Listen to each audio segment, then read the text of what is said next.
He's gonna pull it.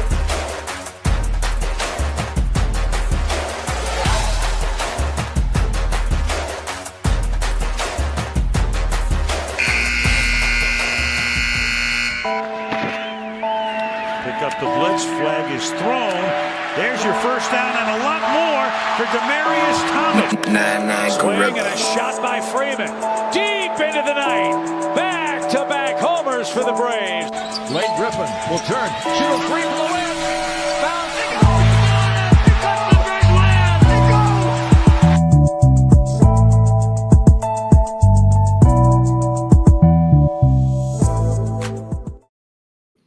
Yes. Good evening. It's Friday night. You know what that means. It's time for the number one sports podcast in the world. It's time for Sports4U. Live on YouTube. I'm John. Mark's on the way. Nick Freeze is on assignment today. And we're live on your TV screens, mobile devices, laptops, desktops, on YouTube and X. So we got a special show. It's like we continue in our two-a-day series as we get ready to count down to football. It is time for our AFC NFC NORTH two-a-days. Special guest in the building. Yes, that's right. The man, the myth, the legend, one half of the No Rules podcast. My brother Ill Will is in the building. Yeah. Shout out to Chris. Chris, we gonna have to learn you. You got to start learning some lingo. Man. Start some lingo. Shout out to Sam in the building. Zach in the house said, "Happy National Lemon Meringue Pie Day."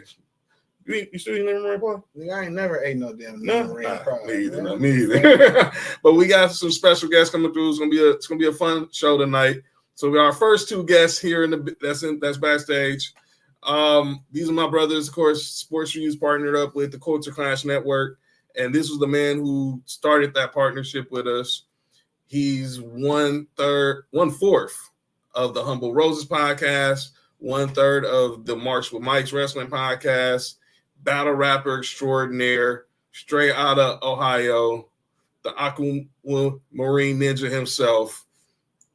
We call him Cash Michaels because he closing deals like Shawn Michaels, but we know him as the great Dallas Cash. Dallas, what up? Hey, what up? Hey, I thank you for that intro. It's kind of crazy being on the receiving end of those massive intros that I give out. So happy to be here. Yep. So you met Ill Will backstage before the show. So obviously he heard he was from Ohio. He had to check us out. He had to figure out what. Because I got peoples in Hamilton. That's why. Bet. That's a bet. Hamilton's nice. That's what's up. Hey, that's what's up. Someone skips Zach. Someone say what's up to Zach. He should not. Oh, that's a saying that obviously. Here we go already with that. What up, Jazz? See you in the chat. Already, we ain't even 5 minutes in, and the foolishness is starting. But foolishness joining early, and also joining us tonight. He's 2/4 of the Humble Roses podcast, and him and Cash are going to be dropping a new podcast real soon. They'll tell you about at the end of the show. He's also representing the OHIO. Our brother, Kev. You call him Uncle Kev. You call him Kev. Kev, the postman, is in the building. Kev, what up? What up with it? How y'all fellas doing, man? Good to have you brothers here on tonight. Obviously, we're going to talk some AFC, NFC North with you guys. And we're going to talk a couple of headlines before we get to that. So let's go ahead and just start with some of the headlines in the news. So we're talking football. Let's go ahead and just talk about everybody's least favorite topic, and that's the Dallas Cowboys. So Jerry Jones, the other day, they had the blue carpet premiere. Yeah, well, the carpet was actually blue. Blue carpet premiere for the new Cowboys documentary that's dropping Tuesday on Netflix. And obviously, we all know Jerry's been in the news for the whole situation with Micah Parsons' contract. And obviously it's bad business. But Jerry kind of said the thing we pretty much knew about the Cowboys, and he just didn't hide it anymore. This was Jerry on the blue carpet at his documentary. Well, I do believe if we're not being looked at, then I'll do my part to get us looked at.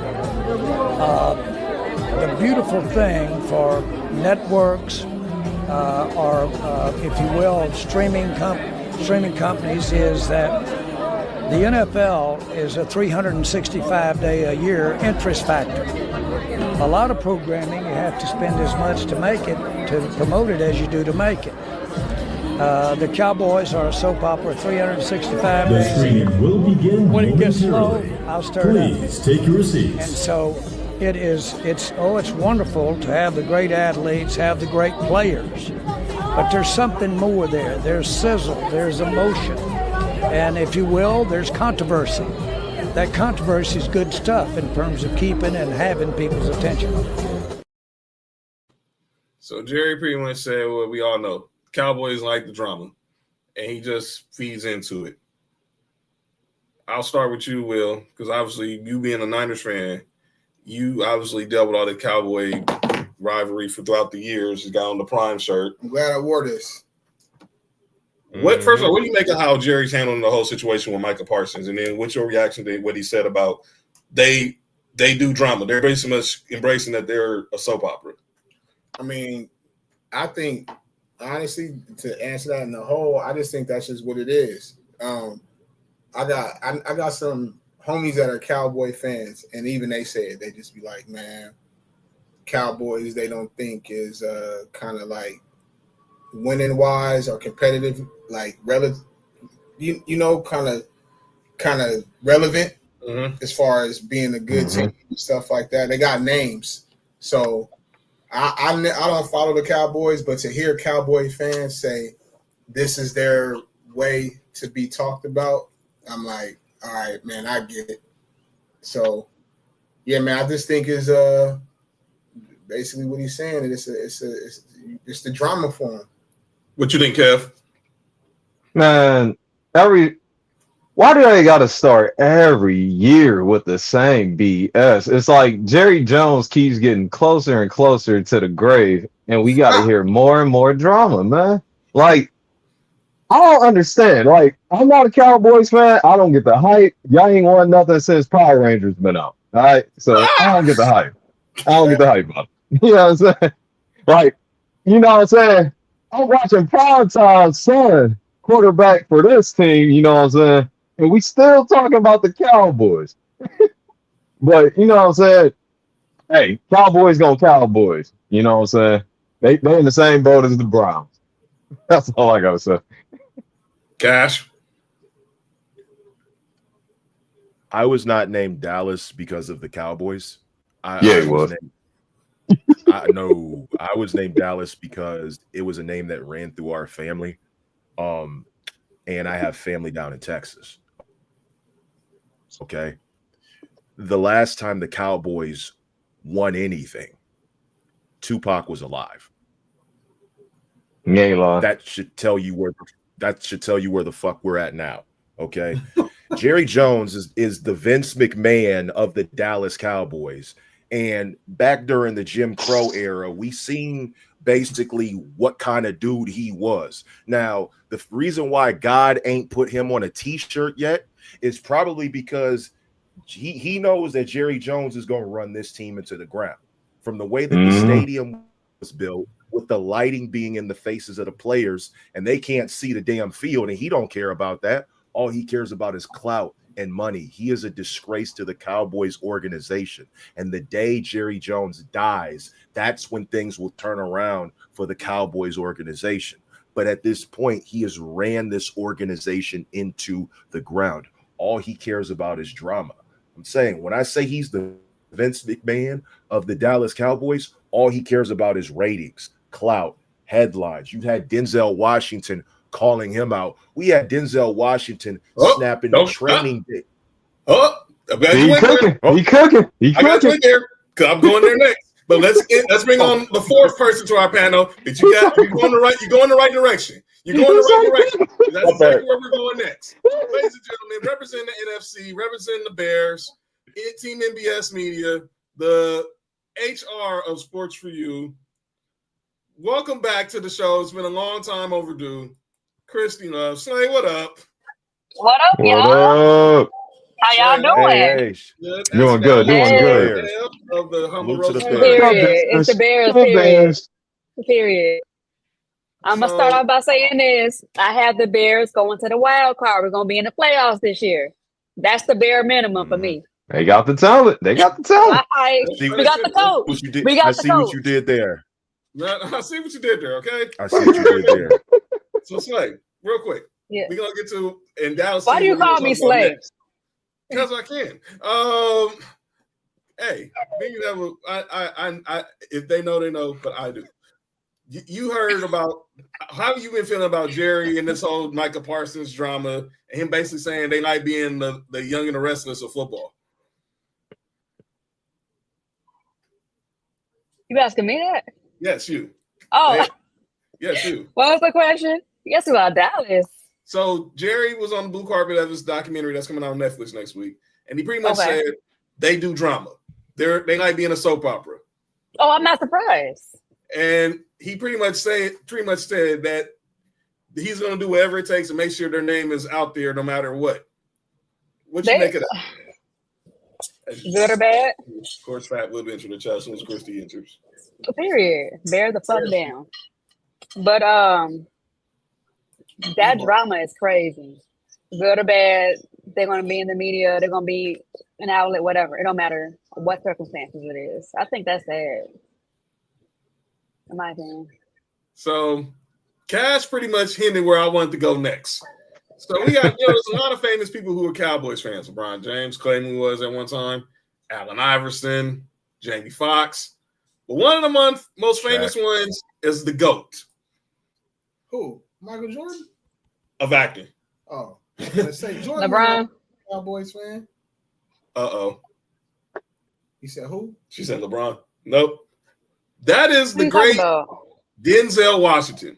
Oh, he a Cowboys fan? Yes. Denzel Mhm. Washington, first take, his new movie, Highest and Lowest, Oh, yeah. with Spike Lee dropped today. And he was asked about the state of the Dallas Cowboys. And let me tell you right now, this was popcorn television. I like Pittsburgh. I don't like what Dallas is doing. I know they're making a lot of money, and I'm happy for the owner, but the fans ain't happy. I've been a fan. I grew up in Mount Vernon, uptown. Money earning. The Red Raiders, we were the Red Raiders in the 60s. I was the running back, and we used to shift like the Cowboys. Landry. So I said, oh, the Cowboys play like us. Right. I've been a Cowboy fan since the 60s. He's making it hard for me. Wow. Not to be a fan, because I'm still a Cowboy fan. I'm still going to have the star on the side of the hat. But he ain't thinking about us. He's thinking about his pocket. Okay. I mean, says it all. Does And that Jerry Jones help? on the phone. Get him on the phone. What does he say? You tell me. What does he say? He says that He's talking getting about rich. my Cowboys, we're the most successful brand in sports. You know, You mean in terms of what, championship? no, of course he can't say championship. He can't say Then championship. what- He's, what you he's talking about? talking about recognition, notoriety, dollars and cents. In sports? I said, but in the end, More than the Yankees? You haven't been in an NFC championship game or a Super Bowl in 30 years. 30 years, okay? And for some reason, he's just stubborn, man. And then you got his son sitting there talking about Michael Parsons like, hey, he got to want to sign the contract. What? Makes no sense, guys. But you know this. There's box office and there's Oscars. Jerry, been a while, huh? You ain't been to the show, you wouldn't know. Ooh. Wow. Wouldn't been to the show, you wouldn't know. Uh-oh. Haven't been to the show, so you wouldn't know what it is to win. I don't need to add. I feel like we could And I love the Cowboys. I love the Cowboys because I really love them. This is why I feel the way I feel. But that's not what I'm here to talk about. I'm here to talk about the movie. And that's what. And I wanted to get back to the movie because you didn't bring the. Oh, you didn't speaking of the Cowboys movie, up in the same movie, thing. highest to lowest. You didn't bring it. You didn't bring it up. And what does it say down the bottom of the movie? What? Or does it say it on the one sheet? What does it say? All money ain't good money, Jerry. Say it again. All money ain't good money, Jerry. One time. August 15th, we open Friday. Ooh, Lord. All money ain't good money. Denzel off that yacht, man. Wow. When was that recorded? When was he on first said take? there's I box. was on first take. He was on Tuesday, on first take It was Tuesday. like, And he said these Yeah. quotes. because I was surprised. that There's box. That's a quote. That's a There's- quote right there. There's All box- money ain't good money, Jerry. and there's It is off, bad in and there's Dallas. Oscars. All money ain't good money. But this quote right here, there's box office and there's Oscars. There's Oscars. Been a That while. was a bar. That was You a ain't been bar. to the show, so you wouldn't know Low-key. what it's like to win. He said you don't know about none of it. Denzel You don't know nothing about that. Office, and I've been to the Oscars. Being at the Oscars is funner than just being box office. Mhm. You ain't my pops. You ain't my pops. You trying to blow up the spot? What do you do? Boom, right in the throat. Can't talk now. Can't talk Yo. now. You can't talk now. Yo. What y'all know about He Got Game? Y'all know about best basketball movie ever. Hey. Y'all don't know. Best basketball movie ever. Hey, can I say something? Go ahead. Denzel snapped into training day mode, right? He did. But I ain't gonna lie, Will, John, let's be honest. I was waiting for Denzel to start doing the finger pointing. When he started pointing the finger, like I was waiting for him to point at the camera. Like putting cases. Y'all know pictures. Oh, you program, program, Nick. You gonna be playing basketball? Pelican Bay. Denzel, man, he's my favorite actor. Denzel, that quote right there. There's box office and there's Oscars. Damn. Like you said, Kev said it just now. All money ain't good money, Jerry. All money ain't good money, Jerry. Granted, Money ain't good money. the Cowboys right now are making money right now. They're making money. Yeah. They're making money right now. They're the number one, according to Forbes. They're the number one sports franchise. It's them in the NFL, them and the Rams. Are they number one? As far as their worth, their value. Their value. Didn't they put a stat about that the other day? I think I did see them number one. Rams number two. Rams number two. I think 49ers was 5. Yeah, the Giants was 3, Patriots 4, Niners was 5. Yeah. As far as value. So that's what they'd be if they get on the open market. But oh wow. Denzel went wrong. I think we gotta agree with that. Yeah. He speaks for a lot of Cowboy fans. Mm-hmm. Yeah. He ain't just speaking for Cowboy fans. He's speaking for the whole NFL. Because what message is this sending when you have an owner who says this about his team? The main goal in any organization is to win championships, win games, build a successful team, win championships. Okay. You take a look at and you take a look at the San Francisco 49ers. What are they doing that Dallas isn't? Producing great players, and great players get you to the championship.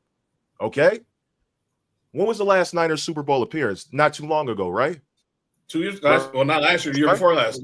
Like 2 years ago. Right. Yeah. 2 years ago against the Chiefs. Right. So that. And how many times did they send Dallas home? Multiple times. How many times did they go through the NFC to get where they needed to be? Look at the Chicago Bears. The Chicago Bears went through the NFC. They went to a Super Bowl. They put a great team together. Okay. That you have to put a great team together. You got it's about, obviously you want to make money, but you want to win championships. Look at the Patriots. Absolutely. Look at the Chiefs. Look at the Eagles. You have to put together a pedigree, a winning pedigree. The Cowboys will never get that. They will never get that. That is because they're the last team in I want to say besides the Commanders, all the other teams in their division, Super Bowl success.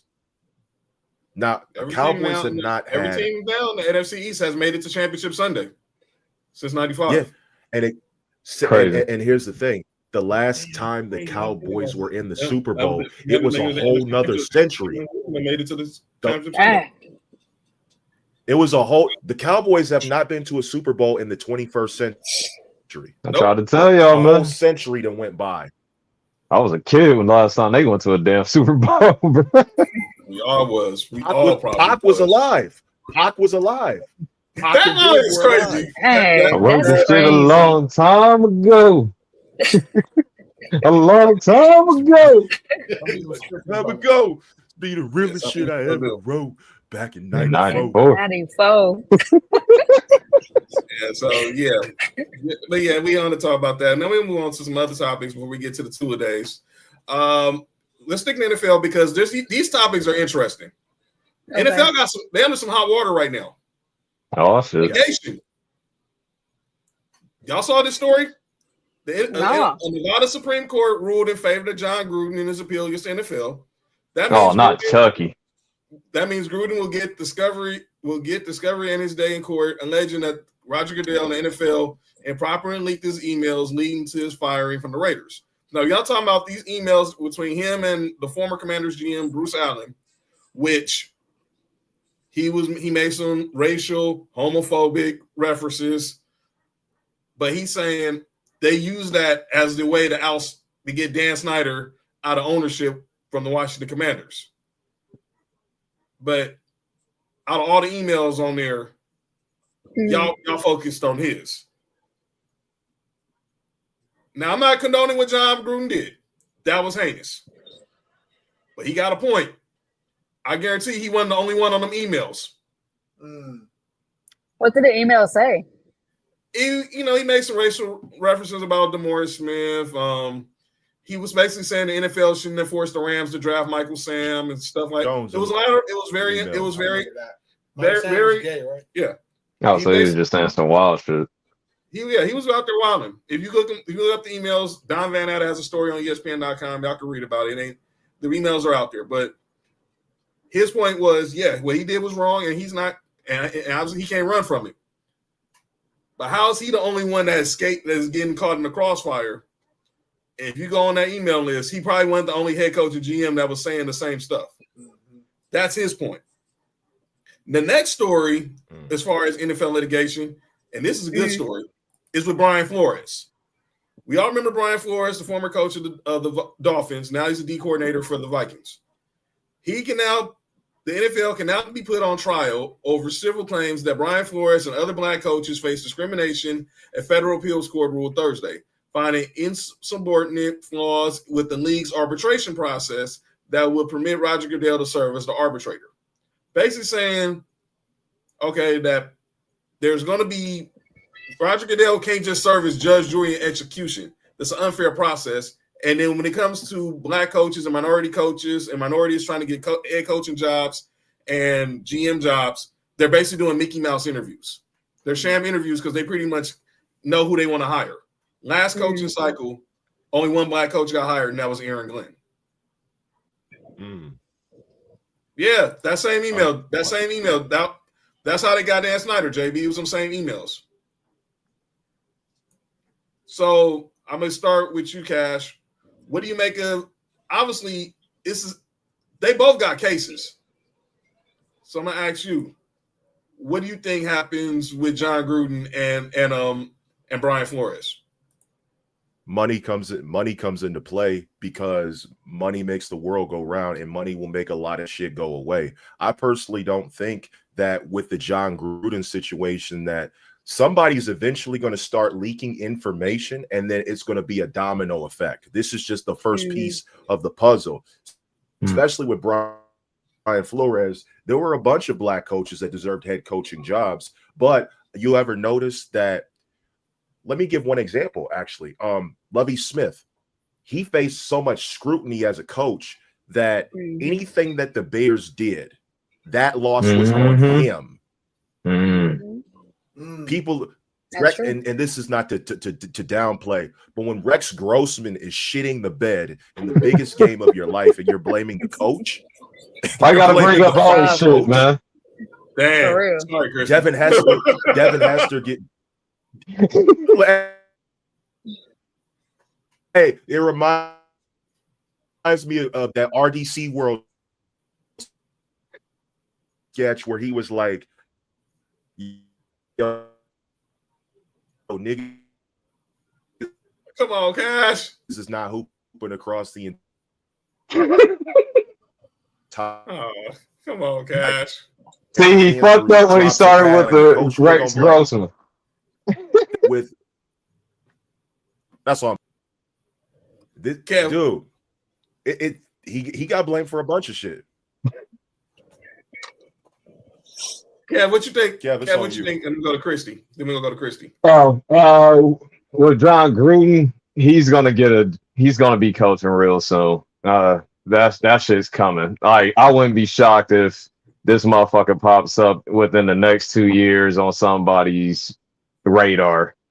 As for Brian Flores, he's gonna get a job too. Like Dallas said, the money is the only power in the NFL. That's all they care about. That's all the owners care about. It's about the dollar bill. They will do anything to get rid of the problem child. With John Gruden, the problem was literally Dan Snyder. Yes, there was some other shit that was going on in them emails. And they will leak that shit out eventually. But with Chucky, do not be surprised if this man is, say, like the head coach of Bama for a year and then he comes right back to the NFL. That's just me. Let's go to Christian and Will, and then we'll get ahead and get started with the NFC side on the two-a-days. Go ahead. I agree with both of them. In the comment from Sam said he's gonna be coaching probably in college in the next couple of years. The NFL has always been about money. They're gonna be about money, and then when these emails get leaked, I want to see all that shit. You know what I'm saying? But and then Brian Flores, so he's not coaching right now. He's a defensive coordinator. He's still okay. He's fine. I wish he'll be a head coach, but he'll be fine. What you think, Will? Capping on what everybody else said, I agree. But I'm gonna say this: I don't see Chucky in college. Why not? I see him straight back in the pros. I can't either. You think he's gonna be in the pros? Something about his pedigree and his coaching style is just not made for college. Yeah, not for college. Just not for college. It's not made for college. Yeah, word to Dallas. I see him straight back in the pros, man. All right. What up, JoJo? Good to see you. The Caribbean Mommy and the fourth member of the Sports4U wrestling crew. Let's go ahead and talk some NFC North before our girl Chrissy, because obviously her time is limited. So we got the NFC North. We're gonna chime in but we're gonna let Slay lead this conversation. Okay. Obviously, the Lions win the division last year. The Vikings get to the playoffs, and then we have the Packers in the playoffs, and then there are your Bears. And it's only fair that we start there with your Bears. Year 2 of Caleb Williams. Now it's year 1 of Ben Johnson. You got Dennis Allen as your new DC. Y'all got everything set up. Y'all done built this online when they got Joe Tooney from the Chiefs, and obviously you gave him everything he needs. The floor is yours. Well, I will say this. I feel like the media is putting a lot of pressure on Caleb Williams. I'm not sure if you guys have been following the past couple of days, but the media has been shredding him apart. They think he's not going to do well. All of that, right? John, I wasn't a big Caleb Williams fan. However, I feel like he's going to do well. He may not get 4,000 yards, but I feel like he's going to do well. Everything, like we said, is set up for him to success. And that's why I said when I first came on, I got the Bears going to the wild card. There's no reason why we should be not in the playoffs at all. Like you said, we got a brand new offensive line. It's built up. We got receivers. We got a new head coach who is like a gold mine right now. A new DC who is really, really good. We got a really good defense, maybe top 10. But the Bears, like, there is no absolutely reason why we should not be successful. We play the Bills this Sunday, and we're going to see all of our starters playing this Sunday. So it's going to be a real test to see how Ben Johnson is prepping this team up for success, because we need something. Last year was a shit show, like, to say the least. So we just need to see some improvement. What is success for you for the Bears? Playoffs. Besides playoffs, I will say Caleb, he needs to work on his deep throw accuracy. It was really bad last year. Caleb Williams also had 67 sacks. Half of those he ran into. So I expect that number to be in half. I expect the line to actually hold up and protect the man. And I expect our receivers to actually catch some balls. You know what I'm saying? All stuff we struggled with last year. Are you good? So that's success. Yo, you good? See them balls after that. Yo, you good? I know. Yo, you I'm not. No. Y'all know what I mean. Yo, what's wrong with him, man? Yo, what's wrong with him? What's wrong with him, man? Is he all right? You good? Okay. Everything all right? Everything cool? All right. Let's go to another team in y'all division. The Packers, your arch nemesis. Oh, God. Yeah. I'm sorry, go ahead. So Mike Tannenbaum recently said that he thought that if he can have any quarterback in the NFC, he would rather have Jordan Love. As the NFC period or NFC North? Nah, he said in the NFC. Period. I can find that's bold to say. You'd rather have Jordan Love? I'll find the picture. Go ahead. Over but what is your Jalen thoughts Hurts, on over the Brock Packers? Purdy? Exactly. That's Over Jalen what Hurts, like what? That's a bold statement. Jordan Love is Jalen Hurts, Brock Purdy. He low key overrated, and I ain't being biased. Come on now. What about let's go to another team. Obviously, the Lions. I mean, I'm sorry. Let's go to the Vikings first, because obviously they're making a big change, going from letting Sam Darnold walk, to go ahead and giving the ball to J.J. McCarthy, coming off that knee injury. Is J.J. McCarthy under a lot of pressure to get them to the playoffs? I think so, a little bit. Yeah, I think so, because they played well last year. This was Mike Tannenbaum's list of top 5 quarterbacks in the NFC. The fact that you got Jordan Love over Jaden Daniels after the season he had, Jalen Hurts is number 4. Jordan Love, Jaden Daniels, it's a joke. Jared Goff, Jalen Hurts, and Baker Mayfield. Wow. Exactly. Wow is my thought. Wow. That is a bold ass list. Well, it's Mike Tannenbaum. He better to say something crazy. That's crazy. But no, Jalen Hurts at 4 is crazy. But back to J.J. McCarthy. They let Sam, like I just said, they let Sam Darnold walk. And they feel like they're comfortable with this kid. They're not going to have Jordan Addison for like the first 3 games. Whoa, JB, what you like about that list? Don't tell me you like Jordan Love won. Shout out to JB versus World. He'll be with us next Friday. But Jordan Addison's going to be going the first 3 games. Obviously, they're not really playing Justin Jefferson in the preseason because they really don't need to.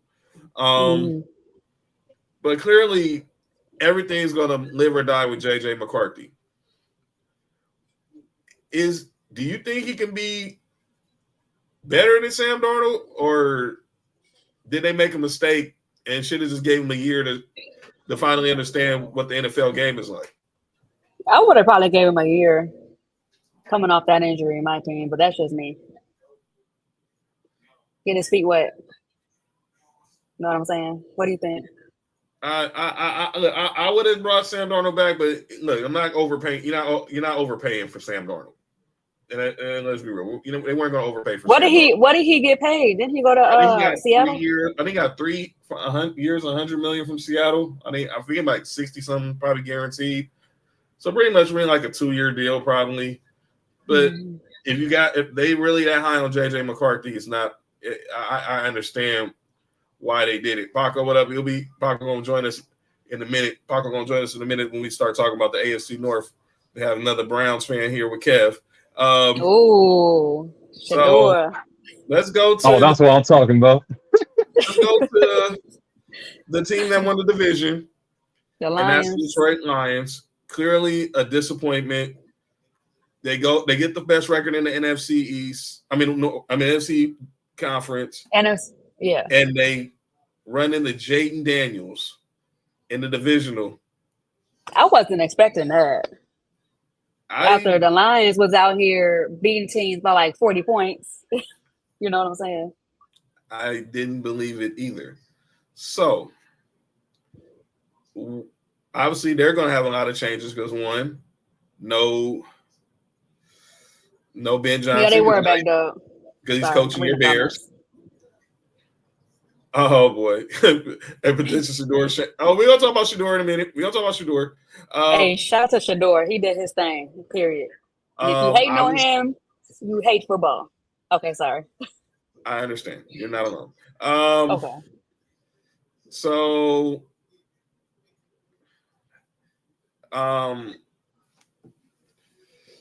you lost the train of thought? I'm trying to think what I'm gonna say about Shador, about the Lions. Because like I said, no Ben Johnson, no Aaron Glenn. That's where I was going. No Aaron Glenn. They're both gone. So you got they get Johnny Morton as a new offensive coordinator. Kelvin Shepard's the new defensive coordinator, both first timers. Do you think that's going to make – clearly this is going to make a difference. But can Jared Goff – and we all know what he dealt – how he was when he was with the Rams. Can he succeed without a Sean McVay-led offense or this time or offense that's led by Ben Johnson? They'll still succeed at some capacity because they still have the talent. But they're not going to be as dominant as they was, in my opinion. They still have two really good running backs in David Montgomery and I can't think of Buddy name. They still have that tight end. They still have Marty. Yes, Jamar Gibbs. Still got Jamar Gibbs. They still have the talent. They still have the coach, but they're not going to be as dominant, in my opinion. I agree. So before we go to the AFC North, how much time we got? How much more we got you for? I gotta go. It's almost 10 o'clock. All right. So let me give you. So I'm gonna let you leave on this note. Okay. I'm gonna give you a solo shot right now. A solo shot. A solo shot. You looking right into the camera and you talking to your Chicago Bears. You're getting ready for week 1. Send them a message from a diehard Bears fan from the Chi. The floor is yours. All right, Chicago Bears. All I want to see out of y'all is to play hard. I want y'all to give it y'all all, put in efforts, and just win. Play the game that you guys are getting paid to play. And for Ben Johnson, we got all trust in you because you're the biggest fish that was out there in the offseason. Please get the job done. We have no culture. We have nothing. We're starting from scratch. So please get us some wins. That's all I got to say. Week 1, W. Let's get it. All right. That's it. Hold on real quick before we get. So week 1, y'all get the Vikings on Monday Night Football. So Monday night, yes. So we'll definitely talk about that. Before we let you go, tell the people where they can find you, where they can follow you, and what you got going on new.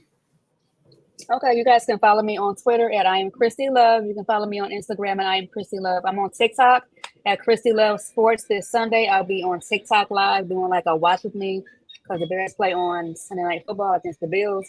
So join me as I may crash. I might crash out, on live. I might not. But join me anyway. Definitely. Slay, I love you. Glad you got missed you in the comments for a minute, but you'll be back. I'll be back.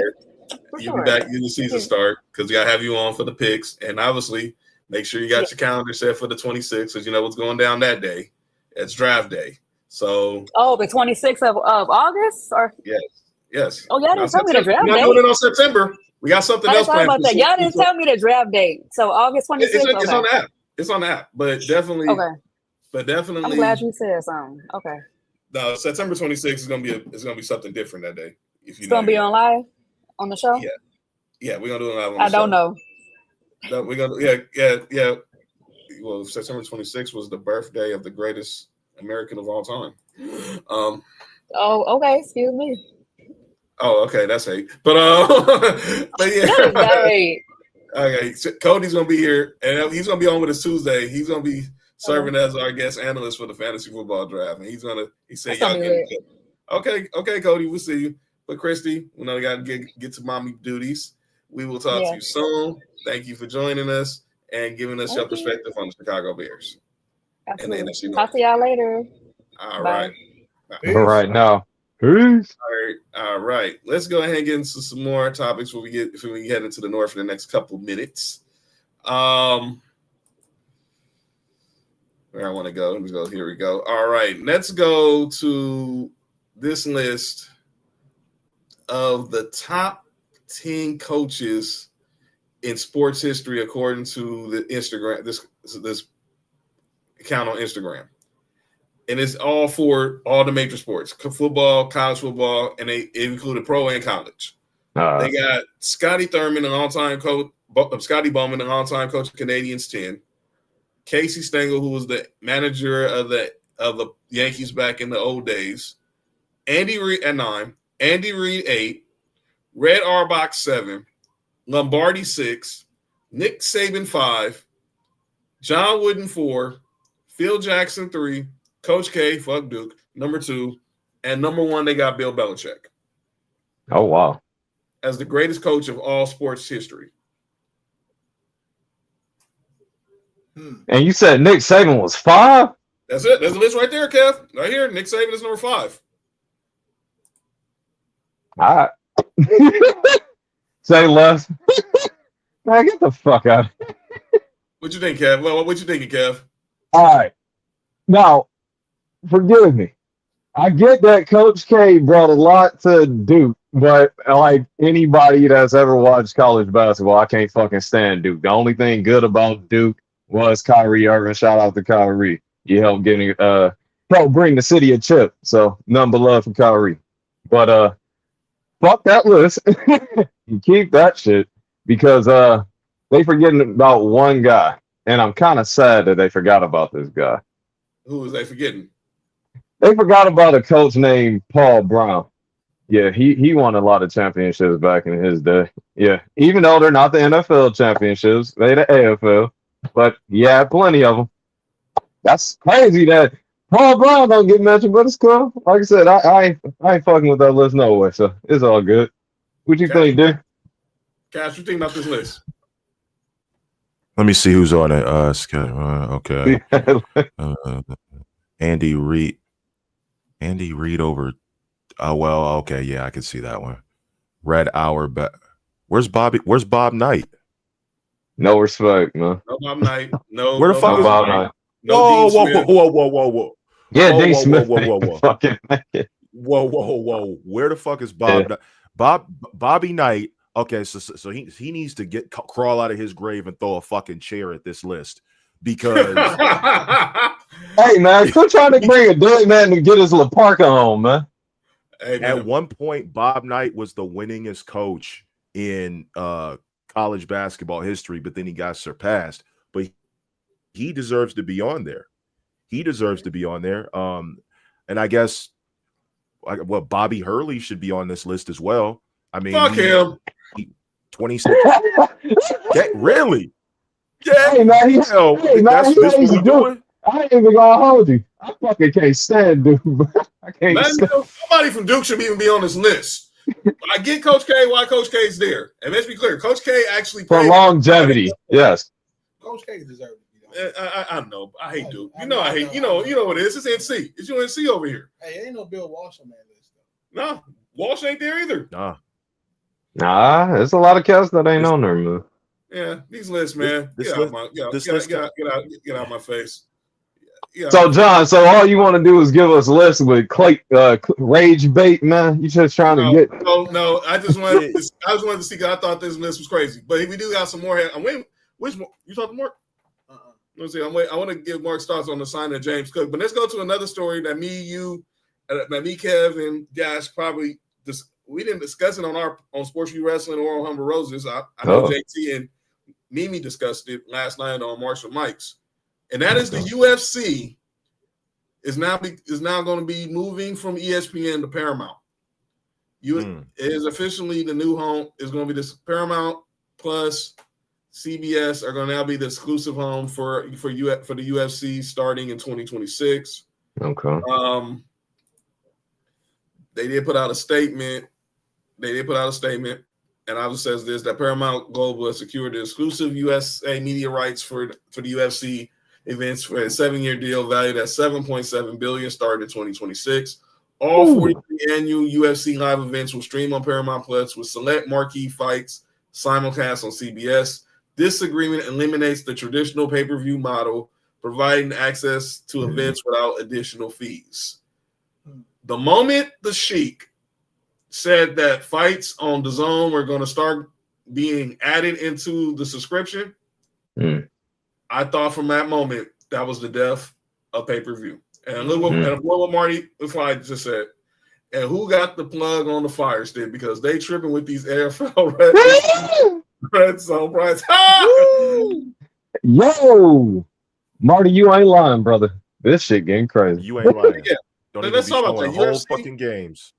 But let's talk about UFC because we talk about this obviously with the ESPN now and the WWE deal. This pretty much moves UFC now to to Paramount, and they're gonna be on national television with some of their fights, and not paying $70, $80 for a huge UFC 350 fight. What you think, Cash? Are you going to pay your fighters more now? Well, that's a good question. Cha-ching. That goes to Marty's next point. Disagreement benefits always, but the fingers unless they're going to raise the winner's purses. They need Pay to your at this fighters, point, man. because 7.7 billion, like, the fighters obviously are the reason why UFC is what it is. Okay. Dana White probably is going to spend a lot of money, obviously gambling, hopefully not slapping his wife around anymore. Because now we are going to be able to have access. And yeah, I'm saying the death of pay-per-view was, I think, like, when streaming came around, I'm like, pay-per-view is pretty much cooked, because a streaming service will get you everything you want that pay-per-view doesn't give you. So it gives people the opportunity to go back and relive some of those moments or what have you. Pay-per-view is pretty much on the downside, and there's no reason to really have anything on pay-per-view unless you have a specific thing that can only be streamed on pay-per-view that has value. But this was a money move by UFC, and pay the fighters, just up the purses. They need it, and they deserve it. What you think, Kev?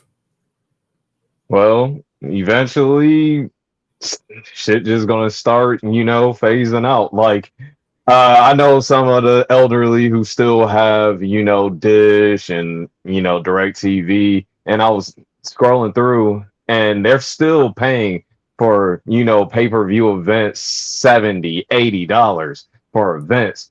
And now with the streaming services coming in, you're taking out so much away from the norm, and now we're all losing the cable. So with UFC, they just need to start paying their fighters, man. That's who you're basing your whole company over. You know what I'm saying? So, like, ain't nobody trying to hear that, say that you guys gonna lower their purses. No, you gotta up them, man.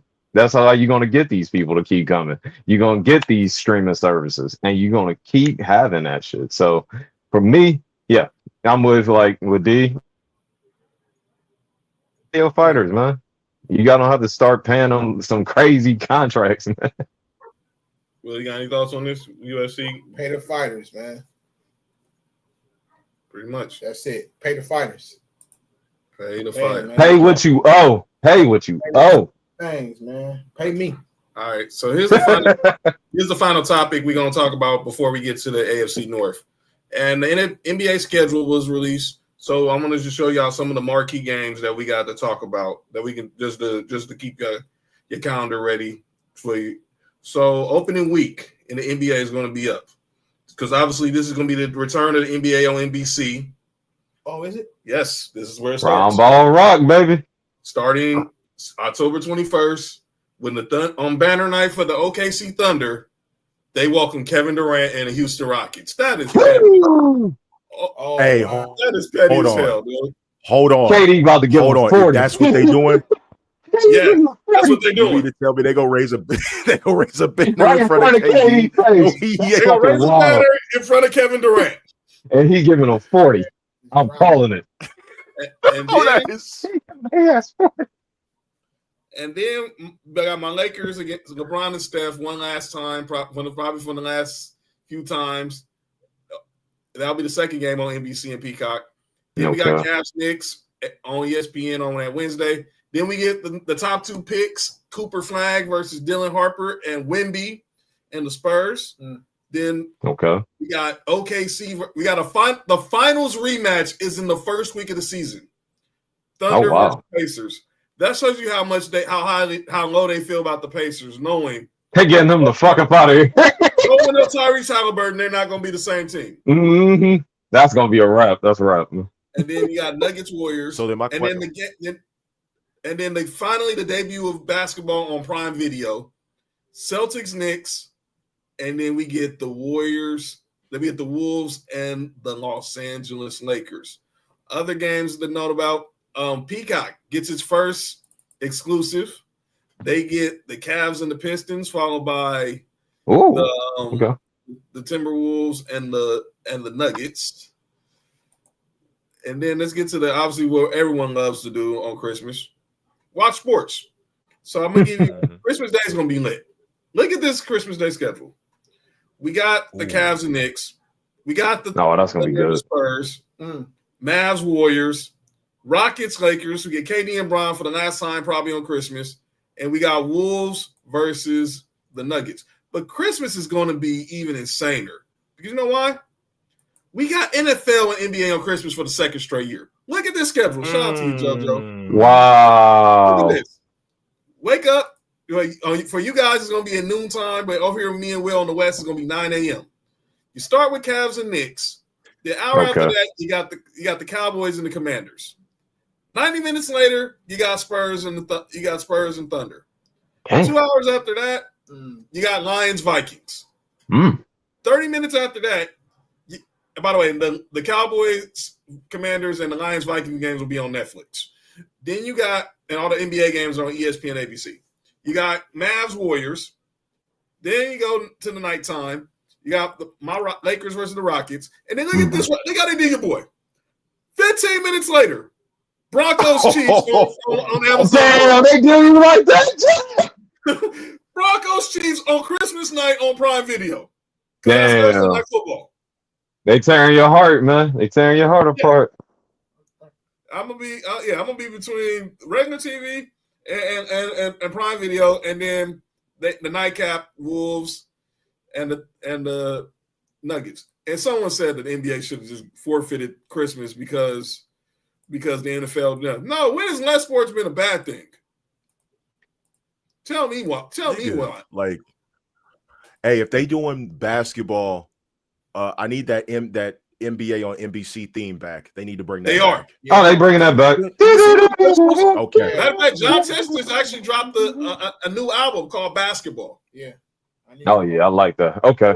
90 highlights in the background of that music playing too. And by the way, they're gonna have a loaded roster of analysts: Carmelo, Vince Carter, T-Mac. Oh damn. And then we got MLK Day. And all these games are on NBC. Okay. You got Bucks, Hawks, Thunder, Cavs, Mavs, Knicks, Celtics, and the Pistons. And then Christmas, then they go over to London, or is it Paris? Oh yeah, they're going to Berlin. First they go to Germany for Grizzlies and the Magic, and then the Grizzlies and Magic played in London. So the UK is getting a lot of love. Okay, all right. A lot of love this schedule. All right, and I think and then we're gonna close this out with Rivals Week, and then we'll go ahead and get to the AFC North. Spurs Rockets. We get the notable games. That's gonna be nice. We get Lakers. We get Luka versus the Mavs on the 24th. We get Steph versus Ant-Man. We got Lakers Clippers. We got Warriors Mavs. OKC Milwaukee. I don't know how the hell that's a rivalry. How's that what? I mean, Drewski thought the Bucks were in the Western Conference. Oh wow. He could. He said that today. I'm like, dog, what are you doing? All right. No, Milwaukee ain't in the West, bro. Yeah, let's go ahead and get to what we came here for. Let's talk about the AFC North. My boy Paco's going to join us momentarily. Oh boy. But let's go ahead and start with the AFC North. Let me go ahead and remove that from the screen. And obviously, gentlemen, we have Dallas Cash, who's representing the flock of the AFC North champion Baltimore Ravens. And then, of course, we got Kev, who's representing the Dog Pound with the Cleveland Browns. We have my sister LeJean. And then we're gonna have my brother Paco. He's gonna join in a second. He's also gonna be joining the Dog Pound, talking Browns. But let's go ahead and do it. It's a 2v1. It's a 2v1. Oh yeah, man, you got this. He got King Henry and like a 3-time MVP, man. He'd be all right, man. Get that yellow fucking team off the screen. They ain't even talking about fucking division. Yeah, I ain't talking about them. I won't even mention them by name. a winner's circle. We don't need the fucking Steelers. It's us, the Browns, and the Bengals. I can talk about the Bengals. I can talk about the Bengals. I get the issues with the Steelers. Why is it so personal with you guys with the black and yellow? Oh, go for it, Dallas. Niggas, you can go for it. Yeah, go for it. Nah, fuck them niggas, bro. Them niggas ain't built like that. And matter of fact, see, it's this team that brings the division together. It's this team right here that if you are a Browns fan and the Bengals are playing the Steelers, you're rooting for the Bengals. If you are a Browns fan and the Ravens are playing the Steelers, you are rooting for the Ravens. If you are a Ravens fan and the Browns or Bengals are playing the Steelers, you are wishing for the Steelers to get blown out by either team, and fucking Oppenheimer drops a fucking nuke in that damn stadium, because I don't give a flying fuck about Pittsburgh. The city sucks. The food is bad. It stinks. Terrible. Some of the women up there look like Ridge Holland. It's not a good city, okay? It's not a good city at all, because they sign has-beens. Mike Tomlin only cares about having a nice regular season record, going above 500 into the playoffs, and then he shits the bed, much like he did against us. We played him in the playoffs, got that man the fuck out of here. I don't give a fuck about Pittsburgh. Pittsburgh sucks as an organization. It sucks as a city. The food sucks. They ain't got I ain't seen not one beautiful woman come out of Pittsburgh besides fucking Britt Baker, and that don't even fucking count. Oh, no. Garbage. Pittsburgh is fucking garbage. It should not. They should not even be in our division. They should be a NFC team. And ladies and gentlemen, they need to be on the NFC East. Joining the shenanigans. Representing Ohio also by way of Columbus, and representing the dog pound like Kev, my brother, the Ohio Boricua himself, Paco Salt in the building. Paco, what's good? What's good, everybody? Let's go. What up, Paco? Backstage. So what up, brother?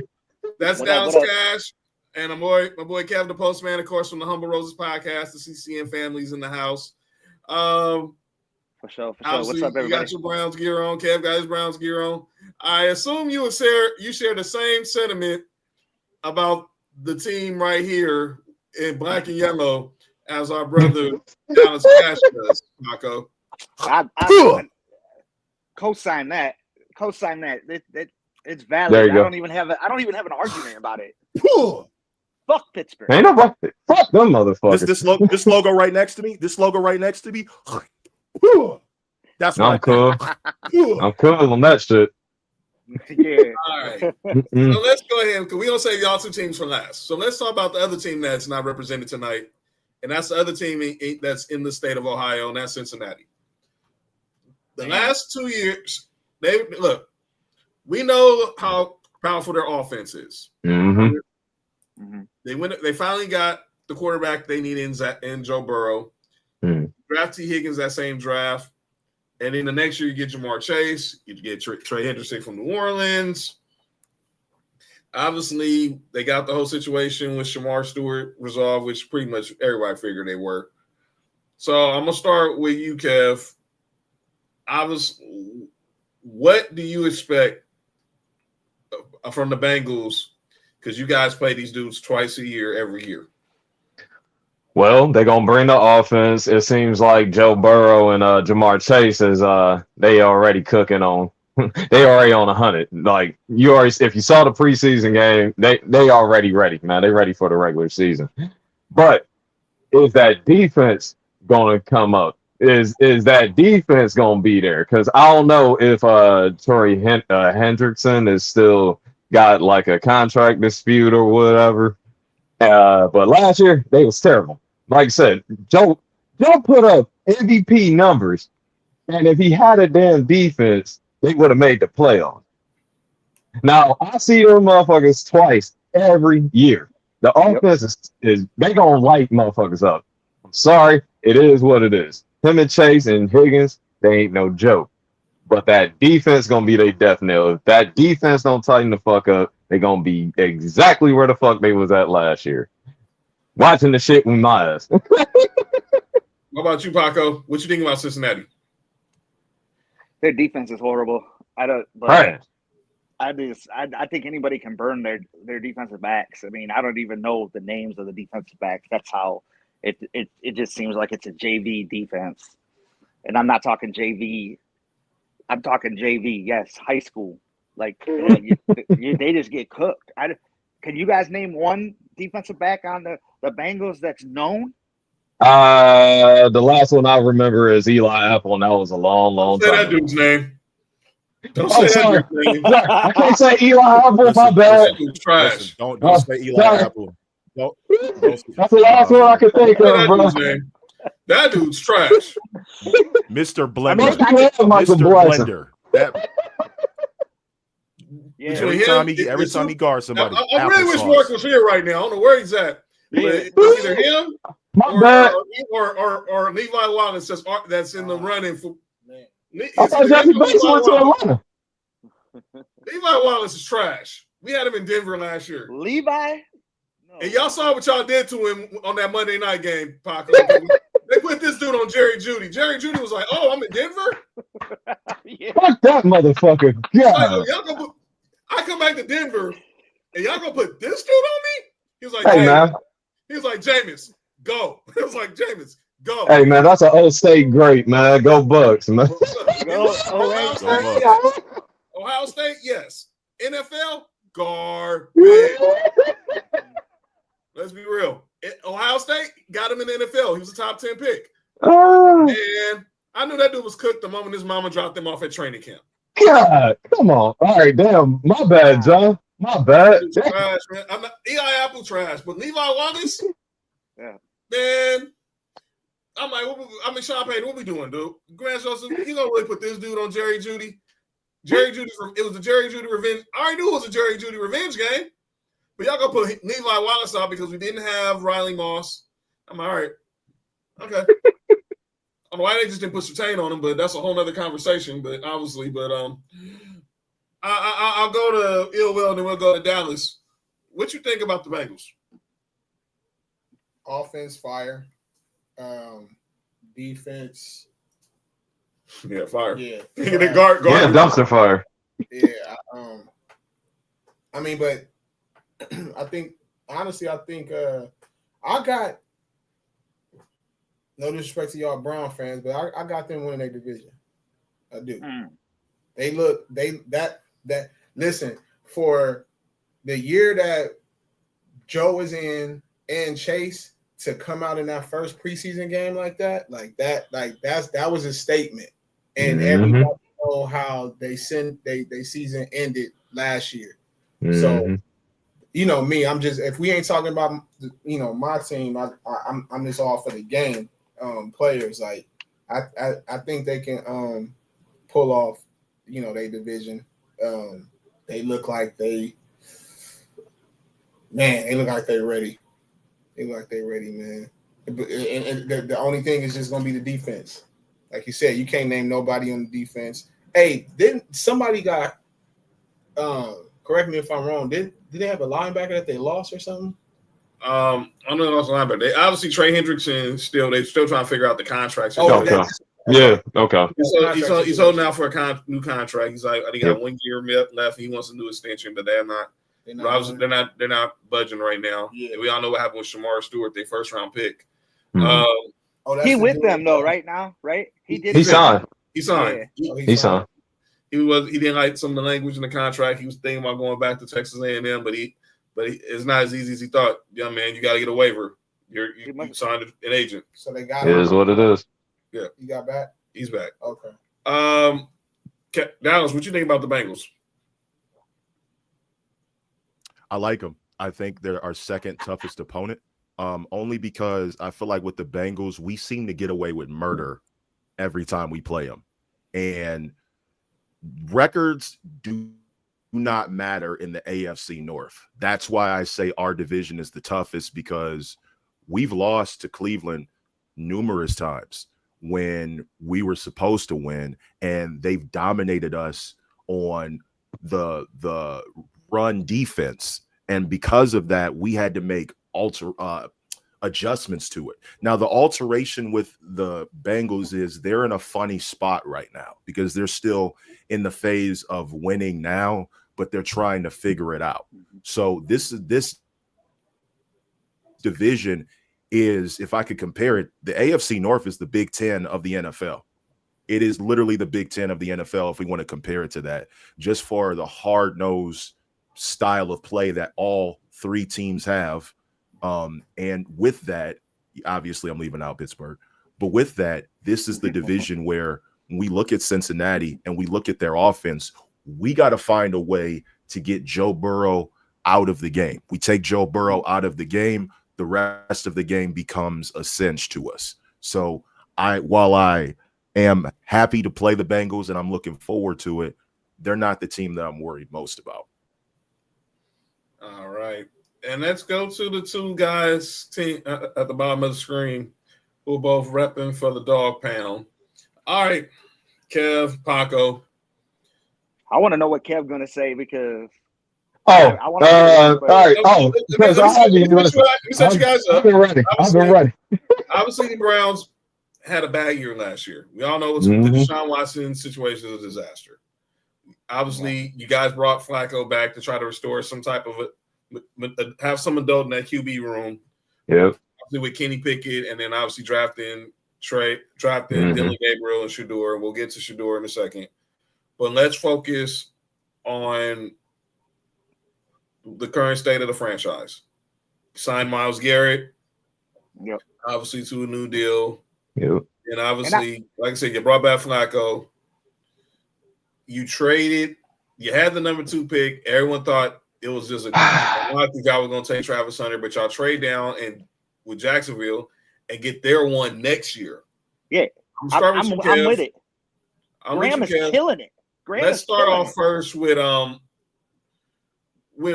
did you buy at all that Myles Garrett was going to try to force a trade, or you think he was just posturing for money? No, he just wanted money. As quickly as that little stunt at Super Bowl weekend happened, he got the money and he shut the fuck up. He only wanted money, and now he'll probably retire here. He got his money. He good. Yeah. He was never going to get traded, yo. He was never getting traded. He was just what's the word I'm looking for? He's basically doing what Micah Parsons is doing now. I still think big fact. So I just feel like it was a chess move and it worked. Mm-hmm. Yeah, he got his money, man. That's all he really wanted. And then when he signed the contract, all I'm hearing on social media is him, yeah, man, they got a plan for this quarterback. I can't really tell you what's going to happen, but we got something. All right, let's go to the next part of this situation with you guys. Hey, I had the number 2 pick in the draft, but you decided to trade down and go and you took Mason Foster as opposed to taking Travis Hunter at 2. What was your initial reaction, Kev, when y'all decided to do that and get a number 1 pick next year from the Jags, which some people think could be y'all actually drafting y'all quarterback for the future? And we'll get Paco, let me go off. Go ahead. When they traded the front down, I got mad as fuck because I literally said, if they trade down, they better not draft a fucking lineman. What the fuck they do? They went to number 5 and drafted a motherfucking defensive lineman. That's crazy. That is crazy fucking work. We need a quarterback. We need an impact player. No, let's go get a defensive fucking tackle. He barely got sacks, and I was pissed the fuck off. Nope, not even going to. Nope. But it's okay. Yeah, no, do it. Go ahead. Do it. Bring it. People motherfucking fucking state that cheating ass, whack ass, bullshit college football team up north. I can't stand them motherfuckers. They right there with them black and yellow motherfuckers. But anyways, because dude with the Michigan, he already had a strike. He already had a strike because he was Michigan. Not like I said, John. You don't understand. As a boy from Ohio, and especially from Cleveland, we do not fuck with nobody from Michigan. Because the last motherfucker we drafted from Michigan was named Braylon Edwards. And led the league in dropped passes. Why did y'all never He could never catch a sack, couldn't catch a curl, but the motherfucker get triple team. He could catch that motherfucker. Don't know how. With a simple 10-yard out, he drops that motherfucker. But another story for another day. But yes, I was fucking disappointed. We could have had Shadur, we could have had Travis, but we had to settle for a defensive tackle. Now, Paco, go off. I know you felt some fucking type of way. I hated that shit. I was like, what are we doing? I thought this was going to be the year where we passed it on Julio Jones. Yes, I brought that up. Oh, and we drafted the guy. I got to bring up all this shit, but I love the fact he. Just saying, I can't cap and say that I was excited about that trade down thing. Now, but like we're talking with that situation. No, John, Will, Dallas, Kev, everyone listening. No, I thought it was going to be just who was that running back that we took way too early? Played at Alabama. Oh, Trent Richardson. Yeah.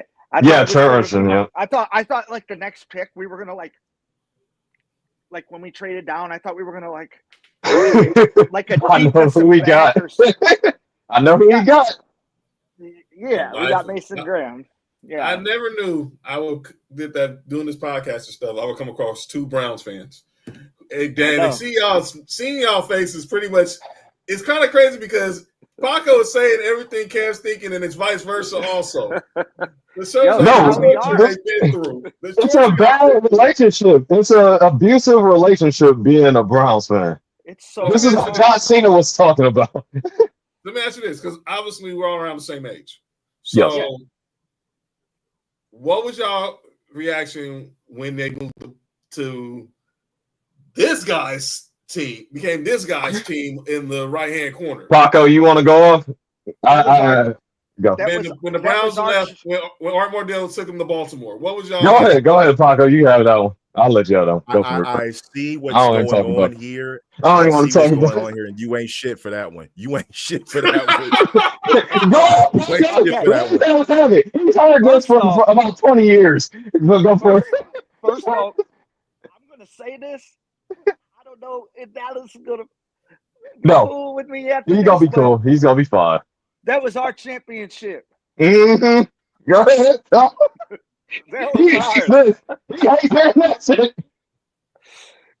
And when they left and then they won, I was like, "Oh, you see what he doing, Kev? He got the." That's it. He gonna have this taking a second. No, get him. Go ahead. He's heard it from me for 20 years. Go ahead. Go ahead. I'll just straight up say, you guys stole that from us.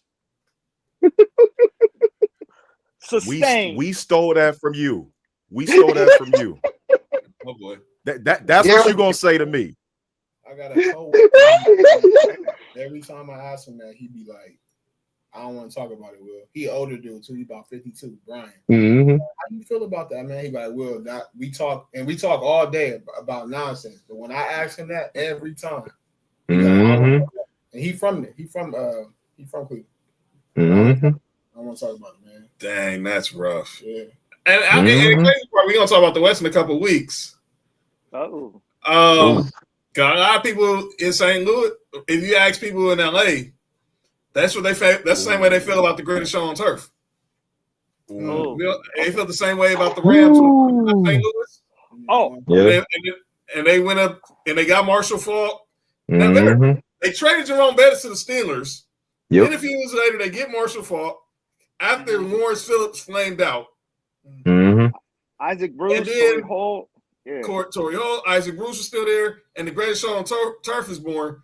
A lot of people in LA felt the same way that Paco and Kev feel about the Ravens. Oh, yeah, that's right. Yeah. LA never had a Super Bowl. The only Super Bowl that LA had at that time was the Raiders. Until recent. The only Super Bowl LA had was the Raiders. And when the Raiders went back to Oakland, obviously, which was kind of necessary because they're too hard Bay Area, but obviously they do have a compass here in LA. But a lot of people feel the same way. So let's go ahead and get to the. Hold on one second. I just want to say one thing. Bars from Denzel Washington. Bars. Oh yeah, we talked about this. Yeah, he was. So let's just get to the. Let's go and get to the elephant in the room, and let's talk the QB situation. Oh, how many do we have now? We have like 10. We got like 7, don't we? We got like 7, 8 of them. We don't even have a running back. We don't even have enough running back. Oh, don't get me started on running backs. That's another topic. Unless John want me to cook on that. Oh, let me guess. You mad at John? I'm mad about Nick Chubb. You motherfucking right. I'm still pissed off. But keep going. All right. I don't think he. So obviously, Nick Chubb's gone. Yeah. Obviously, y'all drafted Jenkins, and obviously, we now know he's going to that whole situation with him. That's a whole other conversation, but he's been clear, so we'll see how long before he gets off the field. I said this on Twitter, and I wasn't trying to be funny when I said it, but it's real. Y'all like the work release program in the NFL. Crazy, right? Chill out, Isaiah Bond. We just signed Isaiah Bond. It's like, I'm just saying, because all these situations, and I just signed Isaiah Bond, the Jenkins situation. Obviously, I got to go to Deshaun Watson. He just doing this. Yeah, man. See, you're just messing with me, man. I should have never came on the show. No, you're good. John, these are diehard Browns fans. Proceed with caution, okay? Proceed with Come on, man. They do not want to piss these motherfuckers off. They have nothing to lose. Shout out to Naomi. Shout out. They'll be here all night. So let's get to the Shout out Naomi, man. Shout out Naomi. Shout out Big Jim, man. And Jim. Yep. So obviously the Deshaun Watson situation hasn't panned out the way y'all thought it was. But now you're bringing Flacco back, like I said earlier, because obviously you need an adult in the room with all these young guys. You trade DTR for Kenny Pickett, obviously, and now you draft, and then obviously you take Dylan Gabriel in the 3rd round. Doer's sitting there. He was like, no, F it, we're going to take him too. And obviously I had to sign Stu Huntley because obviously with all the injuries in training camp, just to make sure you have bodies in camp so you don't have to waste reps. I'll start with Kev. All right. Give me your feel for what the QB situation right now with your Browns.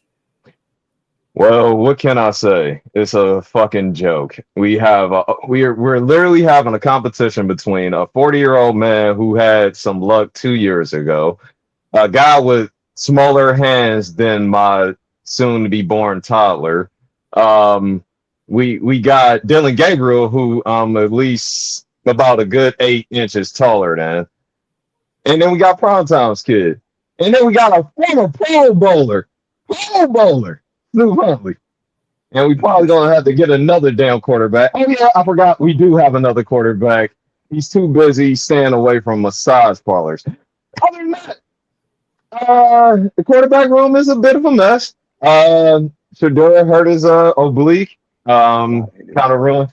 So he probably ain't going to play the rest of the preseason.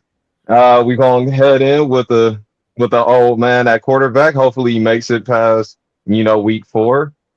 It's not looking good. It's not looking good. But Paco, what you think about the QB? Because I don't think it's going to be any good. Well, I'll tell you one thing. I don't think we can run out of quarterbacks. And Watson's not going to see the field this year. Allegedly. Allegedly. I don't think he's playing. You took your Achilles twice in 6 months. We have the stupidest owner, though. You saw those helmets. No happy ending for him. The alpha dog ones, yeah. Him and his wife, if you watched the interview, picked that, and he's the one that went back and said he's blaming Andrew Berry for saying, well, he got Gabriel, but he also got Shadur. Then now he's doing Huntley, but you know darn well that the owner has say in who is doing that. I call Jimmy Haslam. I can't say he's as bad as Jerry Jones, but I'm gonna just say this: Shadur, future potentially. What the hell? Hey, yo, that's a wild comment. Whoa, bro. That's crazy. I ain't touching that one, JB. I ain't touching it. Hey, yo! I'm not touching it. That's what. Whoa. Nope. That's crazy. He ain't touching the arch. It's crazy. I'm gonna just say this. I'm gonna say Watson this, will though. I do think. Hey, yo. Hey, you gotta say Deshaun. Hey, you gotta clarify that. Which Watson, dog? You ain't slick. You ain't slick, Negro. Oh, my bad, Deshaun. My bad, Deshaun. Hey, man, this Deshaun shit going on Watson. the rails. Hey, man, we can't keep talking about this dude. Just keep going. My bad, Papa. Keep going. God But damn. I'm gonna say this: Shadir's a wait and see. I guess he's not playing tomorrow because he hurt his oblique. That's fine. Flacco's gonna be our day one. I'm not gonna jump the gun because I know John's gonna ask us our expectations and stuff. I'm gonna stay with that. But as far as landing Shadir where we got after Kev, you said earlier and I'm all pointing my finger at the. Oh, you good? Keep right. You got fancy stuff. I don't got the fancy stuff like you guys. But anyway, I feel because you would have wanted to take Shadir that early. Yeah, I really did. In our lap. Mm-hmm. And all the people saying we're going to get, I'm not even going to bring the dude's name up because don't do it. That all the way left. So, yeah, don't do it. Don't do it. That's just my take. I think Joe Flacco is going to be our starter to start, and I think Shadir plays by the game I go to. I'm going to be going to the Packers game and the Lions before that. Yep. Oh, and Kev, it's not all bad though. I do think we're a lot better than what people are projecting us. Okay. All right. You are. All right. I need you to get me off the bridge because I'll be there, man. I'll be there with you. All right. Dallas Cash. Let's get started. I'm ready. The Ravens, the reigning AFC North champs. Obviously, another stellar year for your squad. Unfortunately, ended on divisional weekend. Of course, the infamous drop from Mark Andrews. Right. Obviously, Lamar had another MVP like year, and obviously he was second behind Josh Allen. But let's just cut the chase. We all know that it's one thing right now with the Ravens. It's Super Bowl or bust. Yep. Because obviously we know what that standard is now. And Harbaugh's got a Super Bowl. You got your quarterback. And obviously we see the Lamar. Was he screwed? If you want to go, I mean, let me be clear. Y'all don't want to go. If Mark was here, he would tell y'all, go look at the previous year. And it's the same thing. The same thing happened with Josh Allen this year. I mean, having Lamar this year, having Josh Allen last year. Yeah. Lamar actually had better numbers. Go ahead. I'll be the first to say that Josh Allen deserved the MVP last year as a Ravens fan, but this year he was a DEI MVP. You know, they had Lamar fatigue from giving him so many accolades that while Lamar will take the MVP, that's not what he gives a shit about. Okay, that's not what he cares about. What we care about is winning culture. The same way we were supposed to be in the Super Bowl playing the Niners. That was supposed to be the game of the year. What did we do? We tried to out-quarterback Patrick Mahomes instead of sticking to the run game. We are a run-heavy team, and we did not give the ball to Gus. We did not give the ball to Gus almost literally at all because we were focused on trying to outplay, outpass, out-quarterback the Kansas City Chiefs when they had the worst run defense in the league. We should have been running all over them, and we weren't. We were focused on passing. We were focused on staying in gun formation. We were playing like the 04 Falcons on Madden. You know what I'm saying? Just running, throwing passes. That wasn't the case. What the problem is that when you have Lamar Jackson, you surround him with the talent. We should have went in 2019, shit the bed against the Tennessee Titans. Okay? And here's the thing that I need to say to Paco in response to what you said. You said that was your championship, right? Yeah. Did you or did you not? Did you or did you not pass on Lamar Jackson? Yeah, we passed on a lot of people, but yes. You passed on Lamar Jackson. So if Lamar Jackson was on the Browns, we probably wouldn't even be in this conversation right now. And y'all would be the ones who would have AFC North titles and all that. That's based on the simple fact, because me and Kev have this conversation every day. Yeah, we have this all the time, man. All the time. Every year.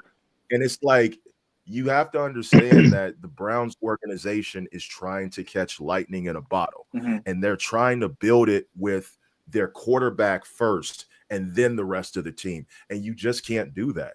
You just can't do that.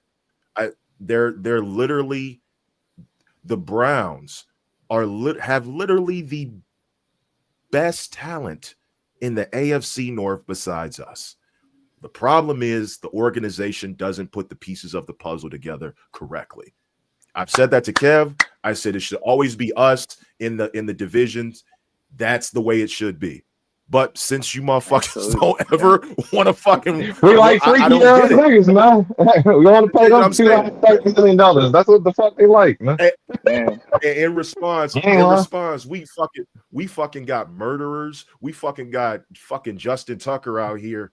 Can't fucking. Hey yo, that's your boy. We had our own little Deshaun Watson situation. I was like, I guess I better shut the fuck up. Same thing. Justin. I'm like, he was on some bullshit. John Allen deserved it last year, but I still will argue that the reason why Lamar got it is because we had a tougher schedule and he performed better in the tougher schedule. So, but I still say Josh Allen this year was a DEI MVP. So let me ask you this. And I'm glad to have you because you always provide context and everything since I've known you. Yes. Why do we not get the same Lamar Jackson in the playoffs than we get in the regular season? You know why? You know why we don't get the same Lamar Jackson in the regular season? I'm really glad you asked that question, because if you ever notice that when Lamar plays in the regular season, he works backwards because it's like he has a point to prove in the regular. Shit messing up. Lamar hectic. Single internet.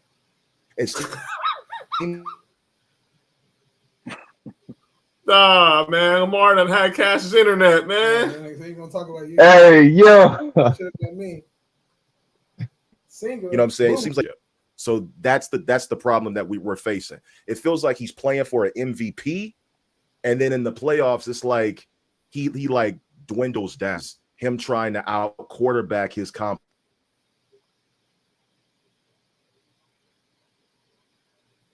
That's funny. Is that him or is that us?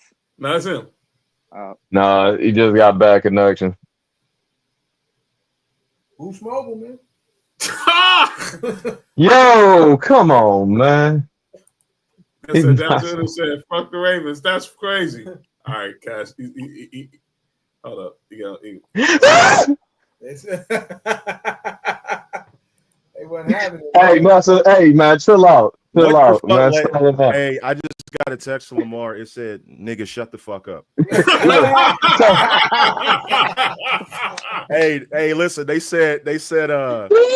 Hold on, I just got this from Todd. Yo, why is our offense Todd mocking? It says, hold on, let me read this. Boy, you better get the fuck out of here. One more word, and we're sending your ass back to Jacksonville. Hey, yo, man, y'all gotta chill. Hey, first of all, Lay.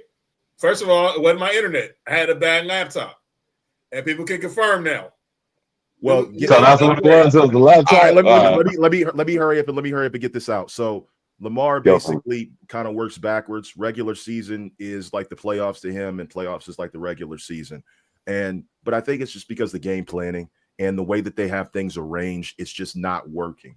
The problem is that he always tries to out quarterback the quarterback he's going against, because I think he's trying to get the media to see what he can do against those type of quarterbacks. And it's not worked because he doesn't stick to his own game plan. That's always been our problem. Okay. But Mark Andrews dropping that pass was not the worst thing we've done in the playoffs. It's not. You want to know what pain is? Billy Cundiff and Lee Evans dropping a pass, an open touchdown pass against the Patriots, and then missing the game. I love Lee Evans, man. Why you got to bring it up, man? Shout out Lee Evans, man. Hey, Damn. gosh. Billy Cundiff.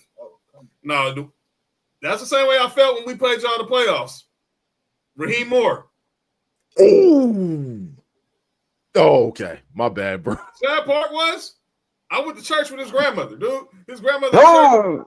I never, and she was so nice to me all the time. But I really wanted to know, and I knew who she was, and I wanted to be like, man, your freaking grandson, dude. Freaking grandson, dude. Because like, man, because when the picture was like, man, Raheem Moore, I was like, yeah. Then, but Sister Moore's I'm like, oh. And I used to move her car because she used to be on oxygen and stuff before she passed. Yeah. But I wanted to be like, man, your grandson really, really. But I kept it cool. Raheem, I kept it cool, man. I kept it cool. Raheem, I kept it cool. That's the same way I felt. Bishop got him. Oh, Bishop. Was that Raheem? That's Raheem. Same shit, man. So you say Raheem, I say Raheem, huh? But now, so now we're gonna get some final words. So this is what we're gonna do right now. We're gonna get the final words and we're gonna get to calling out names. So I'm gonna start with Kev. Give you a solo shot right now, Kev. Talk to the Browns. Give them a message as we get ahead for week one. Getting ahead. Yo, chill, dude. Hey, you good? Yo, are you all right? Week one. Hey. Now, thanks for having me. Humble Roses every Wednesday. Hey, yo, Will got some plans after the show. He about to get it popping. Yo, he about to get it popping. Hey, he plotting on that phone. Go ahead, Kev. All right, solo shot. All right, I'm ready. To the Cleveland Browns, man, for everybody that's been repping for the dog pound, just give us something to believe in, man. Because as a avid from since birth, a fan of y'all, I just want y'all to just go out there and compete, man. Do it for the city of Cleveland. Do it for all of these fans who literally, after that guy, Dallas, took my team, and we fought like hell to get it back here. We just want y'all, man, to go out here and compete and win some games, man. That's all I ask. And start number 12. That's all I ask. Man, just go out there and compete. From a loving and caring, passionate member of the dog pound, just go out there and win, man. That's all I got to say, man. All right, Paco, your turn to piggyback on what Kev said. Your words to the Browns. All right. So, Cleveland, I'm saying this very, very humbly. Just please compete. And like Kev said, start Shadir Sanders. I need him to start. Whatever you can do. We need to see what we have with him. Mm-hmm. I want to see our younger guys step up too. We got a talented tight end in Harold Fannin. We got Njoku, the Chief. Our defense is very, very, very solid, minus the blow to Emerson, but we're pretty deep there. Just don't let me down, and don't do no stupid thing and bring Kenny Pickett in. That guy's just a placeholder. And I just want to see us just go out there and compete and be competitive in these games. There's a big reason why we don't have any big primetime games, really. I think we have one because everyone's like, we don't want to see them. But I do think we still have a lot of talent. And this is a Stefanski year, and he might be on the hot seat. So compete. All right. And finally, the great Dallas Cash. Yo, final words to the Baltimore Ravens. First off, Browns fans, start Dylan Gabriel. That's hate. Fuck you. So do that, please. By all means, do that. But let me talk. Let me talk real quick. You talk real quick. Put me on the solo. Put me on the solo. Yo, 8 divisions, eight division titles, 2 Super Bowl appearances, 2 Super Bowl championships, undefeated in the Super Bowl. No team in the division, our division, can say that. But you know what the problem is that we're wasting the prime of Lamar Jackson. And I want you to take a look at the fact that the players that we bring in and the players that we keep losing to either our division rivals or other teams, we're empowering and strengthening that part of the league and not focusing on ours. Ours is built around family, culture, development, hard-nosed, aggressive winning in football. And that's what matters. Having a 37-15 all-time record against the Browns doesn't define who you are. What defines who you are is what you do with those wins. We can beat our division rivals, but if we don't win Super Bowls, we're just a regular season champion. And we're just a division champion. And we've never been about division. What we've been about is the games that are played to win. Because once you do, you're going to have a brother to call for life.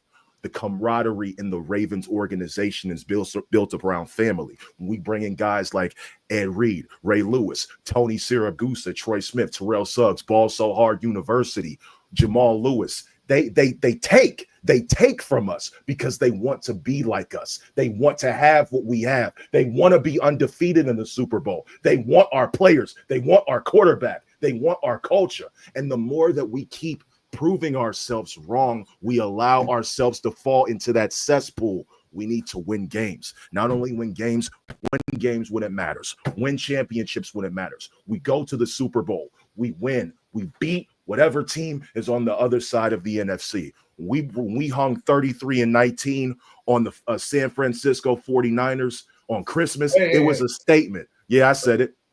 It was a statement. When we hung 31-2 on the Texans, it was a statement. We can beat the Texans. We can beat the Steelers.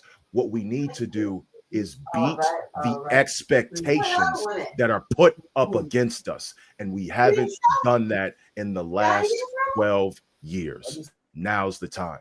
Now's the time for winning. We are in win now mode. It is Super Bowl or bust. We can beat the Bills. We can beat the Chiefs. We have to prove it. Baltimore, this is the time to do it. There is no other time. It's this year or nothing. Amen to that. All right. Let's get to the final segment of the show. It's often imitated, it's never duplicated. Some people say stuff in the sports world, and this is time we call them out for it. Ladies and gentlemen, it is time for another edition of Calling Out Names, and I provide the soundtrack from one Mr. 99 Gorilla himself. All right, y'all. Kev, it's your first time on the show, so this is a time where you get to call someone in the sports world and just unfiltered and let them have it for saying or doing something stupid. Cassius knows how this goes. Paco knows how this goes. Ill Will know how this goes. So I'm gonna ask Ill Will. You got anybody you want to call up in the sports world that someone say something stupid that ticked you off the last week? Nah, not lately. Yeah, everything been peace lately. It's peace. Yeah. What about you, Paco? Stop with the QBs. We have enough QBs in Cleveland, Ohio. So ownership. All right. Kev, you got the idea now? Oh, yeah. Stephen A. Smith. Stop pillow talking about LeBron James. I saw that shit. All right, if you gonna quit mentioning that man's name, shut the fuck up. Stop. That's all I gotta say from Mr. Headline. Cash. Hey, Triple H, stop fucking lying to us. Because honestly, I'm sick of this bullshit where you try to throw talent under the bus about shit that went on in the company or what you're not doing, and you tried to fuck over Karrion Kross. You basically fucked over a lot of talent. Everybody that you brought back did not see as much success as they could have possibly had just to release them. Another name that I want to call out, Stephen A. Smith. Like my boy said, stop pillow talking. This you brought on PK Subban. I'm gonna get to that motherfucker in a minute. Hold on. PK Subban. I don't know who the fuck PK Subban is. He's a former NHL. No, I know who he is. He know who he is. But the nigga ain't won a damn thing when he was. Sorry, yes. You got your biggest accomplishment was getting the cover of NHL 19. That's it. God damn. You were a DEI cover athlete, okay? You were a DEI cover athlete. LeBron James is better at his profession than you are at yours. Nobody asked for PK Subban. PK Subban is that same dude that never accomplished anything. He never saw championship success because the Montreal Canadiens, he got bounced. When he was with all those other teams, he got bounced. He didn't play in a Stanley Cup. He was never the guy that was going to take an organization anywhere. Stephen A. Smith is walking around acting like he's the guy. Anybody can get paid $100 million to lie, fabricate stories, talk bullshit, and not have your facts straight. You've been called out multiple times by so many people that we can't believe a single thing that comes out of your mouth. You're just a scream merchant. You are a lie generator. You don't have your facts right. Your logistics are off. You can't talk boxing because when they had Max Kellerman would sun you. You have a problem with LeBron James because you are a puppet of Michael Jeffrey Jordan. And if it wasn't for Michael Jeffrey Jordan, you also backstabbed Allen Iverson. You cut off a lot of different people. You disrespected players when you averaged 1.5 points in college. You averaged 1.5 points. That's 1 point more than Skip fucking Bayless. Water Pistol Pete Jr. You are the Sean Bradley of sports analysts of basketball. You keep getting dunked on by everybody. And that's the problem. We don't respect the fact that Stephen A. Smith doesn't get his facts correct because a lot of the times he's been proven wrong. You lied on LeBron's name so much and you fabricated a story about Kobe Bryant's funeral and him not being there. The execs should have fired you on the spot for even saying some shit like that. Facts. Because personally, you're diving into uncharted territory. You were pocket watching Kyrie Irving when all he was doing was defending himself, when the Nets organization tried to out him for being anti-Semitic, when all he did was post an Amazon link to a documentary. Instead of getting mad at Amazon, you got mad at Kyrie Irving. You were in his pocket. You were talking about the Morris twins on top of that. Disrespected who was the other person that he disrespected? You disrespected so many different people. It's a laundry list. You're not the guy. Kevin Durant's mom had to come check you personally because you were talking crazy about her son. A lot of people have had to check you and you don't have your facts correct. This is the part that I don't understand about Stephen A. Smith. When Aaron Rodgers, this is the big thing. When Aaron Rodgers had his situation with COVID, you were waiting for the story to come out. Oh, when it comes to black athletes, you seem to have so much venom and vitriol towards them.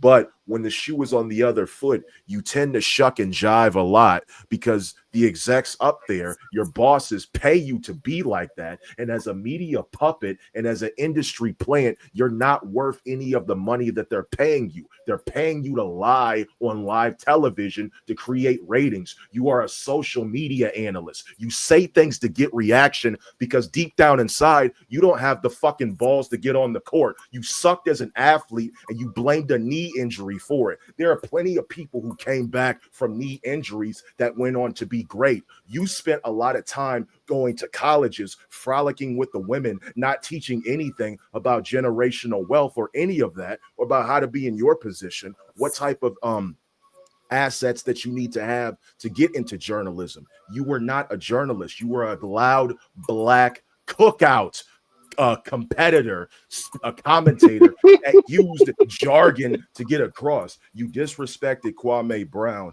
And then when he said he was going to put hands on you, you backtracked. You disrespected LeBron James. And when he stepped to you, your bitch ass went on an apology press run tour complaining to people on Fox News, all of the white people in the media, LeBron yelled at me. And then you got people on your show who are anti-LeBron, and you're only putting them on there so you can have your GOAT debate because you're always talking about LeBron 24/7. The OKC Thunder and the Indiana Pacers were playing in the finals, a 7-game series, and you're talking about LeBron James the night of Game 3. You're talking about his legacy. I respect the work that Stephen A. Smith has put in. What I don't respect is the coonery, the thievery, the backstabbery, and the bribery that he has displayed as a black man in media and has gone behind the backs of all the people that he trusted just so he could get ahead at the top. See, this world is very dangerous, ladies and gentlemen. And part of that is the fact that when you have people who are willing to step all over you just to have relationships, you're no different than the people that get criticized by you. You're a snake. All of the people that he has stepped over, you can make a laundry list about. And a lot of the times when you're backed by the broadcasting company and when you're backed by Disney and ESPN, he'll go out and start using his platform to shit on other players. Would he shit on an Aaron Rodgers the way that he did LeBron James? No. Would he shit on fucking Nathan Peterman? I didn't see not one word about Nathan Peterman. And Nathan Peterman had as many interceptions in one game as Nick Cannon has kids right now. As many. Hey, man, Nick ain't deserve that, bro. Listen, all I'm saying is right now. Will, I gotta look at you when I say this. Will, all I'm saying is right now, 7 years from now, when someone does their ancestry, that shit's either going to trace back to Nick Cannon, Rikishi, Antonio Cromartie, or Evander Holyfield. It's not going to be different. And that's going on, bro. And that's the part. And another thing that I want to call out, because I don't really want to talk too much about this, because I'm going on. I don't really give a shit about what anyone has to say about this, but this is how I feel personally. We need to have EA Sports come back and give us NBA Live. They are leaving money on the table. They are leaving money on the table because 2K and their microtransactions, they're basically demeaning the value of what 2K stood for in the beginning. At one point, 2K, and we all remember this, was the cheaper game to buy. You remember when Madden was $50? You could look right next to it, and NFL 2K with Terrell Owens on the cover with the one-handed catch. Yes, man, 2K5, baby. Hell yeah. Price for $19.99. Remember when you could see NBA Live, and then you turned and you saw either Allen Iverson or Ben Wallace on the cover or Shaq, and the game was $19.99. NBA Live needs to come back and do those sort of things. This is the type of thing that we have. College basketball. We want college basketball back. Okay, we want March Madness. We want March Madness back. I remember a time when college hoops was the game to get over March Madness, but then when March Madness was out, when it had Carmelo on the cover, Emeka Okafor, you listen, walk with me if you know what I'm talking about. We went back to the time where there was competition between games. We need 2K to make us an NFL 2K game, no microtransactions. We need NBA Live to come back. We definitely need that. But I don't want the cover athlete to be somebody that doesn't deserve it. Put somebody on the cover of that game that deserves it. That's the most thing that I have to talk about. And one last thing that I want to talk about before we go at it and wrap this up. I want to say something to somebody personally that I think literally needs to have this said to them. Yo, I got to say this to my man, Carmelo Hayes. I want to call your name out for a good reason. He didn't say nothing stupid. Carmelo Hayes, without honestly putting him on blast, Carmelo Hayes did something for me that I got to say, he's a real one. That's all I wanted to say about that. Carmelo Hayes is my dude. I love him. Make sure that we're supporting Carmelo Hayes and we give him the love, man. That's all I want to say. My bad. I usually go too long in these segments. It's all good. So here's my calling out names. I hated I just have to go behind cash pause. But here's my one call on that. We talked about Denzel earlier, and he eat through Jerry. But I got to call Denzel for being a little bit of a hypocrite. Oh, I call him being a little bit of a hypocrite, and this is why. Everybody's got an opinion. We live in a world of opinionaires. You know, that's what I call them, opinionaires. They're all the shows, a bunch of guys, and a couple of them that have played, but most of them who have an opinion about what something should be when they haven't done it. Those who can't talk about those who can. Those who have know what they're talking about. Those who haven't don't. Period. Too much talking. Too much talking. Everybody got an opinion.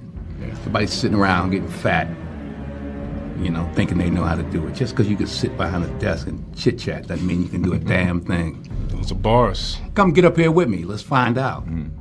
Come get in the gym with me. Let's find out. I mean, I don't mean you.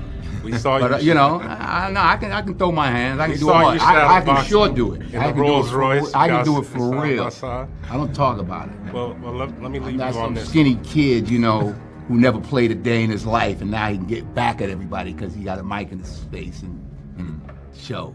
People need to shut up. People need to shut up. Learn how to do something. Be actually good at something. Yeah. Try that. What are you talking about? He was talking about sports talk shows. Yeah, but it sounded like he talking. well, he was right next to the dude that I was talking about. That's why I'm calling him out. That's what I'm about to say. You cannot say that, and you was just on First Take 3 days ago. Yeah, it sounded like Stephen A. Come on now, because you was right there next to Stephen A. That's your issue. You didn't say nothing then. Maybe he wasn't talking about Stephen A. He's talking about, you know, he's pretty much talking about sports the way sports talk shows are today. Yeah. Then don't go on a sports talk show to promote your movie. That was the party this. Pretty much. When nigga said DMX was talking about corrupt. All right, so that's I don't know. Now this next one, and it's crazy because it ties back to Stephen A. But I got called out, and I hate doing this. I got called out LeBron and Anthony Davis in Clutch Sports. The other day, I don't know. Let me add it to the screen. But the other day, a tweet went out, and it was from an IG story,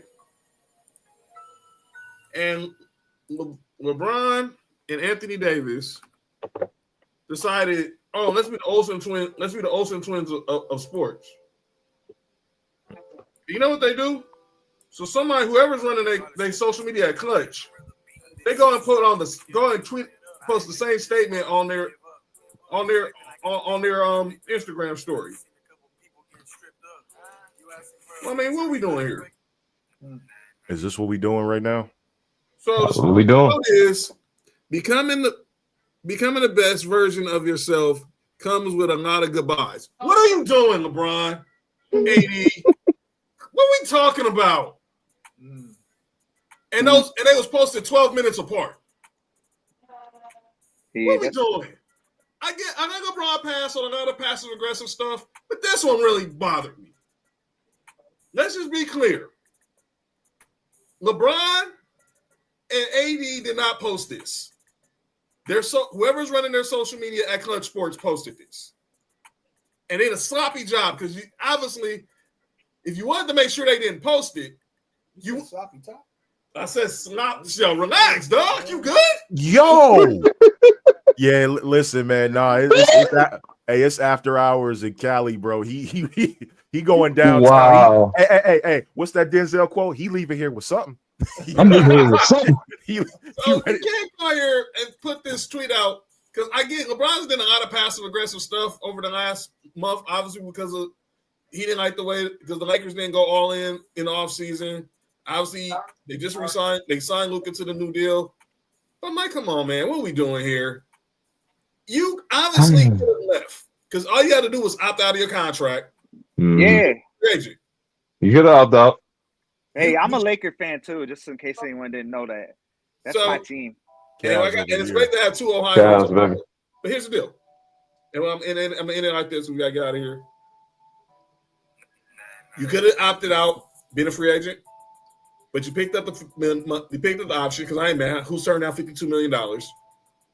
But that no trade clause is not worth nothing if you got to gut the whole team to get LeBron James. Big facts. So LeBron got to stop with the passive aggressive. And AD, you pretty much proved what everyone thought about you there. And I was the biggest Anthony Davis defender on this show. Paco will tell you. Yep. Will tell you. Okay. But you can't go out here just 12 minutes later having someone. It's one thing if you retweet the post, but y'all posting identical posts like y'all the Olsen twins. Get out of here. What are we doing? Let's call out names. All right, we gonna get up out of here. Yeah. All right. Let's go ahead and get everybody's socials. I'm gonna start with Paco. Tell them where they can follow you and what you got going on, brother. All right, I'm gonna start with my Instagram. Boricua Paco. It's BORICUA. My name. That's it. And then on Twitter, it's PACOSOIT. And I got more things coming. I'm working on a YouTube. I've been working on music and just but just follow me at those two. Appreciate it. All right. Uncle Kev, tell them what you got going, brother. Oh, you already know, man. Follow me on X at Fuck Your Life 7. Me and Cash coming out with the Kevin Cash Show August 31st. So tune in, tap in.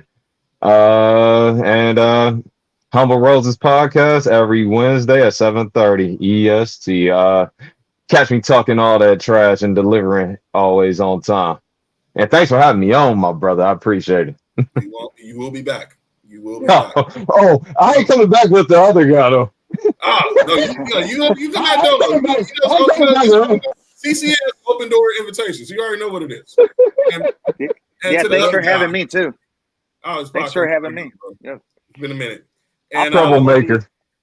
Oh, you know it. Are you trying to hit that this is what we doing? You ain't right. You know that, right? I see what you did right there. Follow me. This is what we doing, face. Follow me on Twitter at King Dallas Cash. On Facebook, just type Dallas Cash.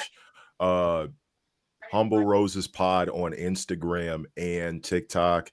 Blue Sky, same thing. It's gonna be a Humble Roses takeover. Fuck that guy. Okay, let me tell you something. Fuck that guy. All right. You know, I first met this motherfucker, this fucking chameleonaire looking ass nigga over here. No. Oh, we going there.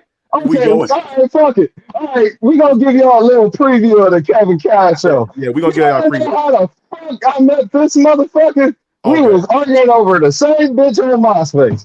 That's how the fuck we came. You know. All right, this is gonna be a little preview.